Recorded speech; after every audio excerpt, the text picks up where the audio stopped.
মুর্শিদাবাদে মুখ্যমন্ত্রী সভায় আমন্ত্রণ পেয়ে শেষ পর্যন্ত সভাস্থলে গিয়েই জানতে পারলেন ভরতপুরের বিধায়ক হুমায়ুন কবির তাকে দল থেকে সাসপেন্ড করা হয়েছে এবং তৃণমূলের যে ঐতিহ্য সেই ঐতিহ্য ধারা রেখেই কলকাতা থেকে ফিয়াদ হাকিম সাংবাদিক সম্মেলন করে ভরতপুরের বিধায়ক হুমায়ুন কবিরকে দল থেকে সাসপেন্ড করা হয়েছে এই খবর তিনি জানান।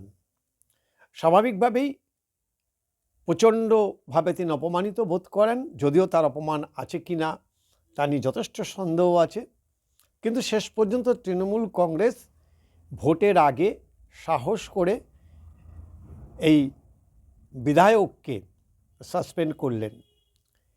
এই সাসপেন্ড করার সঙ্গে সঙ্গে বেশ কিছু প্রশ্ন এখন সামনে চলে আসছে। প্রথম কথা হচ্ছে যে বিধানসভা ভোটের আগে হঠাৎ কেন হুমায়ুন কবিরকে সাসপেন্ড করল তৃণমূল কংগ্রেস। সূত্রের যেটা খবর যে হুমায়ুন কবির গোপনে তলায় তলায় মিম অর্থাৎ আসাউদ্দিন ওয়াইসির যে দল সেই দলের সঙ্গে তিনি যোগাযোগ করছিলেন এবং মুসলিম ভোট যাতে এককাট্টা হয়, তৃণমূল কংগ্রেসের ভোট ব্যাংকে যাতে ধস নামাতে পারে, সেই কারণে তলায় তলায় তিনি এই মিমের সঙ্গে তিনি যোগাযোগ রেখেছিলেন এবং বিধানসভা নির্বাচনে মিম এবারে বেশ কিছু আসনে নিজস্ব প্রার্থী দেবে। মিমের প্রধান আসাদুদ্দিন ওয়াইসি আসবেন এই ইলেকশনের আগে, এরকম খবরটাও রয়েছে।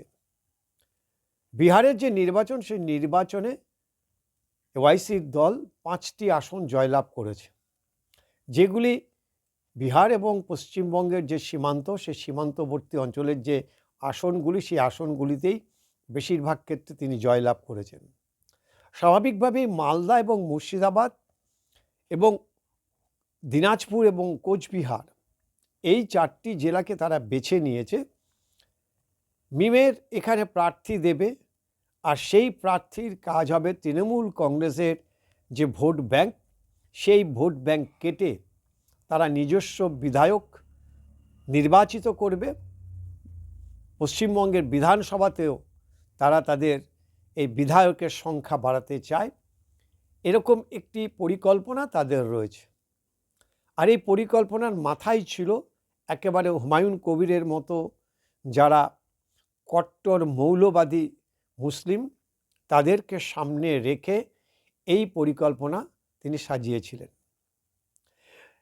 মুখ্যমন্ত্রী বলছেন যে তিনি কোনো ধরনের এই ধরনের ধর্মীয় বিভাজন বা এই ধরনের ধর্মীয় উস্কানিমূলক কোনো কাজে তিনি বরদাস্ত করবেন না। কোথায় ছিলেন মুখ্যমন্ত্রী যখন এই হুমায়ুন কবির তিনি ভরতপুরে 70% মুসলিম 24 ঘন্টার মধ্যে 30% হিন্দুকে কেটে ভাগীরথী নদে জলে ভাসিয়ে দিতে পারে যখন বলেছিলেন, তখন তিনি কোথায় ছিলেন? আজকের এই ধর্মীয় উস্কানি শুধু কি এই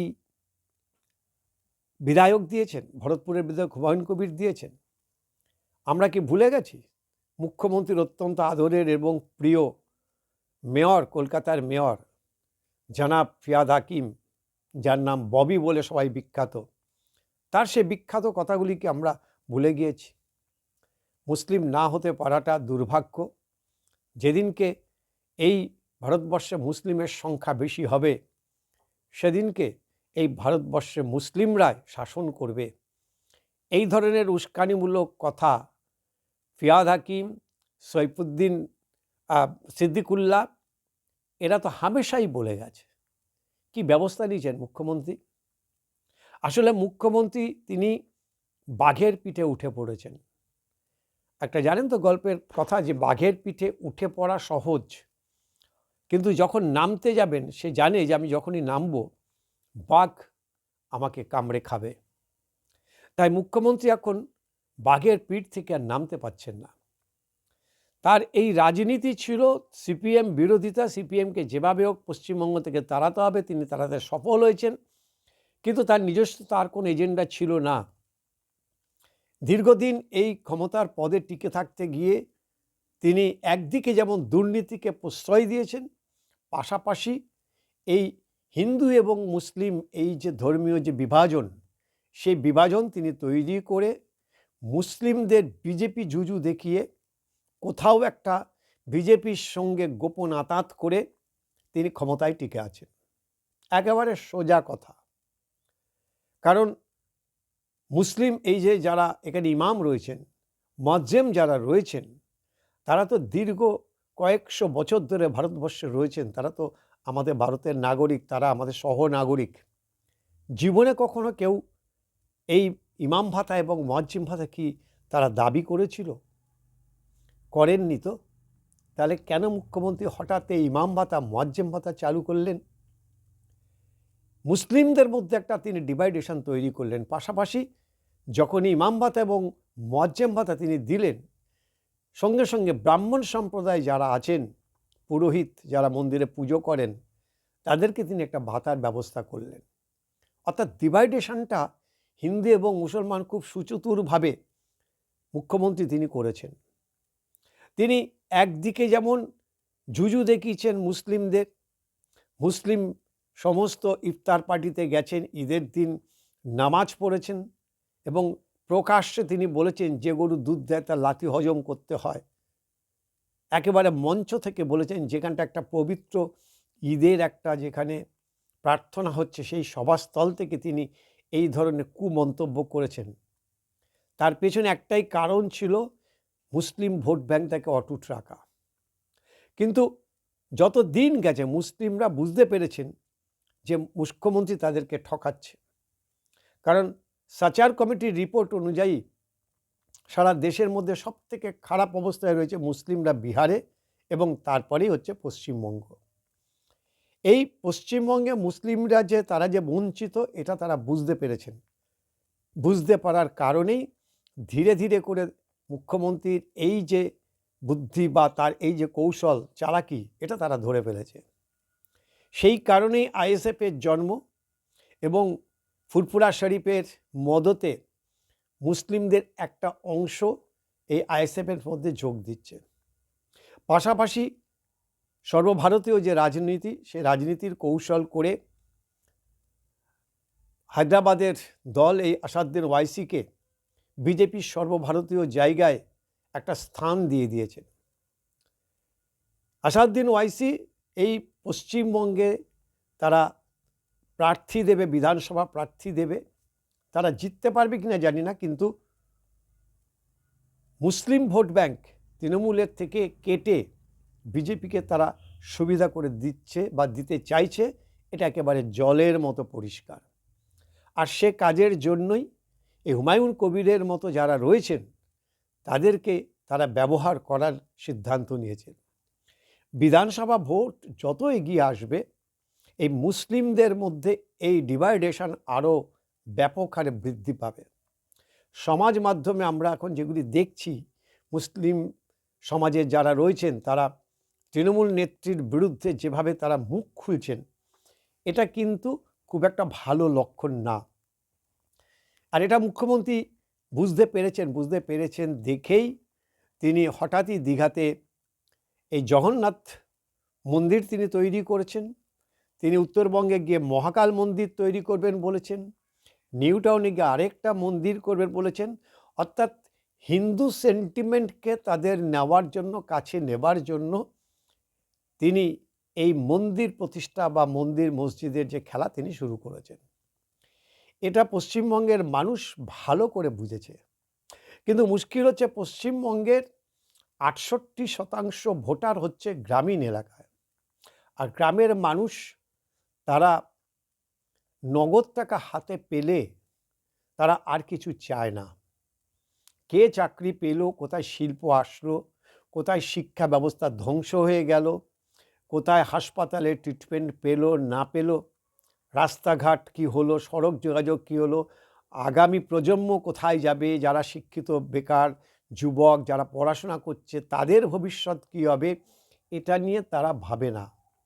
আর এটা মুখ্যমন্ত্রী খুব ভালোভাবে জানেন দেখেই ওই জন্য গ্রামের ভোটগুলি যাতে অটুট থাকে, তার জন্য এই ভাতা সিস্টেম তিনি চালু করেছেন।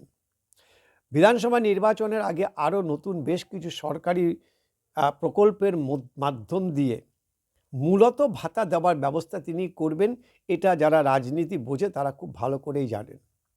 কিন্তু হুমায়ুন কবিরকে আজকে যেভাবে সাসপেন্ড করেছেন এবং বিধানসভা নির্বাচনের বেশ কিছুদিন আগে, এটা শুধুমাত্র হুমায়ুন কবিরকে সাসপেন্ড করে না, এটা মুসলিমদের একটি অংশকে কার্যত একটা বার্তা দিয়ে দিয়েছেন যে কেউ যদি এই ধরনের তৃণমূলের সঙ্গে গদ্দার, তাদের ভাষায় যে গদ্দারি করতে চায়, তাহলে তাদের দল থেকে সাসপেন্ড করবে এবং তার বিরুদ্ধে প্রশাসনিক পদক্ষেপ তারা নিতে পিছপা হবেন না।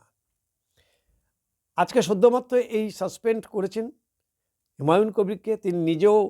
তিনি একটা আশঙ্কা করছেন যে তাকে পুলিশ কেস দিয়ে তাকে গ্রেপ্তার করাতে পারেন বা জীবনহানি হতে পারে, কিন্তু জীবনহানির ঘটনা হবে কিনা জানি না, কিন্তু তাকে বিভিন্ন মামলায় তাকে ফাঁসিয়ে তাকে গ্রেপ্তার করতে পারে বা পুলিশ কেস দেওয়া হতে পারে।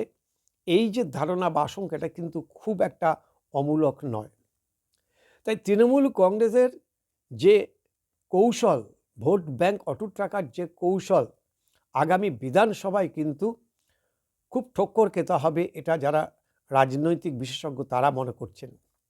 এসআইআর নিয়ে বিজেপির কৌশল তো আমরা ধরতেই পেরেছি, কারণ বিজেপির বুথ লেভেলে যে দুর্বলতা, সেই দুর্বলতা তারা এসআইআর মাধ্যম দিয়ে তাদের যে ভোটার তালিকা সংশোধন, তারা সেটা সম্পূর্ণ করছে।